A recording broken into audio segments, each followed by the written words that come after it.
pure silence. You can feel the tension. The visuals are live and the gun is live. The man behind him looks on like everyone who watched live back in 2003, with disgust and terror yet an inhumane intrigue to keep watching. This was when Derren Brown played Russian roulette on live TV.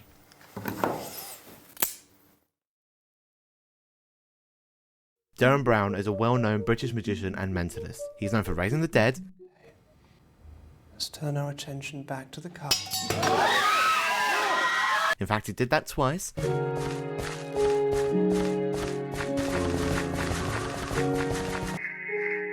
Killing many people and predicting the lottery. Of course, Derren doesn't actually possess any magic powers, but the main point of all of his TV series is to blatantly expose how the human mind is very easily manipulated. For instance, he managed to completely dehumanize the members of a TV studio audience, with them supposedly causing immense suffering for a person, with only the death of that person causing clarity. Additionally, he used atmosphere combined with blatant stories to trick some young people into thinking they were genuinely contacting a real spirit. So it wouldn't be a surprise when in autumn 2003 he announced a special, and he started with asking for applications, and this was to combine all of his psychological knowledge to date.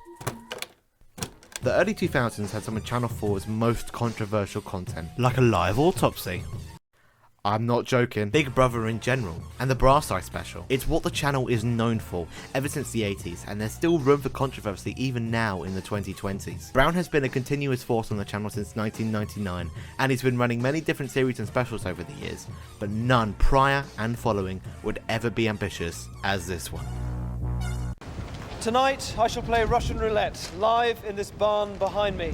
One gun, one bullet, and every intention of being alive at the end of the show. 12,000 people responded to that. I think the fact that 12,000 people applied really is a testament to the whole of Brown's career. Yes, it is a television show, but that is 12,000 people willing to bear the responsibility for potential death.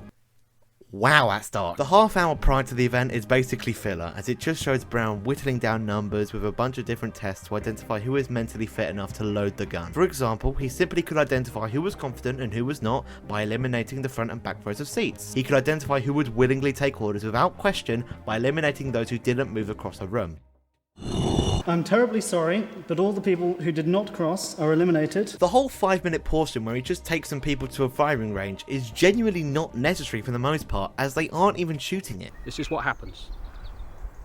Counter-terrorists win. It's simply another piece in the gigantic puzzle to find the perfect person to be in the final event. He doesn't want a confident, stone-cold machine.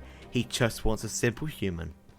And that's why he picks this man, James. Warren, what's your word? Sheep. When you load a bullet into a revolver, you can see along the side here and at the front where the bullet lies, in which chamber it is. His voice is very calming despite the situation. If it fucks up, it's not your fault, all right? I actually think that him saying fuck at this point is actually a great technique to bring James back to a calm level, just by reassuring him that both of them are human. It's small and probably unimportant, but that's what I picked out. No more saying cuss words, guys! Any Russian roulette scenario that you could picture would probably be one out of a film or a comedy sketch. But in this dirty barn, with literal hay bales in the back, it seems a lot more real and a lot less fun. Number 3, I feel is safe. Number 4, I feel is safe.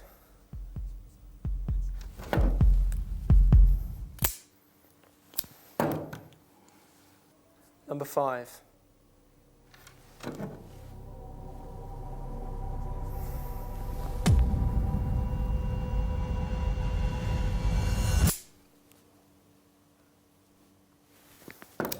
If this isn't a no shit face, I don't know what is. You can't read many people like a book, but with the context of the genuine danger, you can identify the pure thought and consideration put into every second. There are 2 rounds left, a 50-50 chance, genuine life or death, and if you're watching live, you couldn't help but feel powerless over this, as James looks on, and bless him, he looks scared out of his mind. Surrounded by cameras, any normal person's heart rate will be thumping.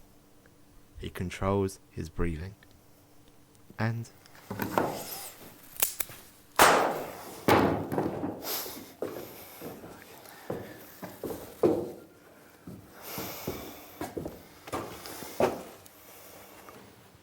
There's no fanfare or music. We're just left with a sense of relief that it's finally over.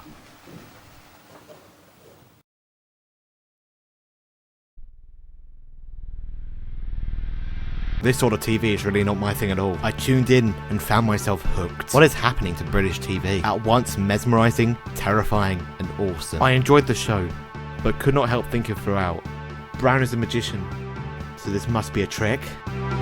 Hoax or not, you cannot deny this show was a remarkable piece of television that without a doubt could never and will not be replicated, and for good reason. This is the revolver from Russian Roulette.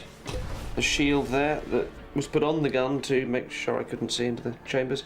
And it's all mounted on the sandbag with the bullet holes. The lack of pretty much any music or spoken words within the last segment builds up the tension like the viewer is Sisyphus. 3.3 million people watched, which I can't help thinking that's a little bit weird. The show had to be broadcast from Jersey, which is near France, due to the gun laws in the UK. But because of the fear and complaints, the police over there basically said that it wasn't real and no one was in danger. Two things you don't see on the programme when you watch it. One, that my leg is just doing this under the table constantly. And of course also there's, you know, the ambulances and everything. But even using blanks, which is commonly used on movie sets and military training to accurately replicate real bullets, can still kill or seriously injure. And I think the obvious needs to be stated.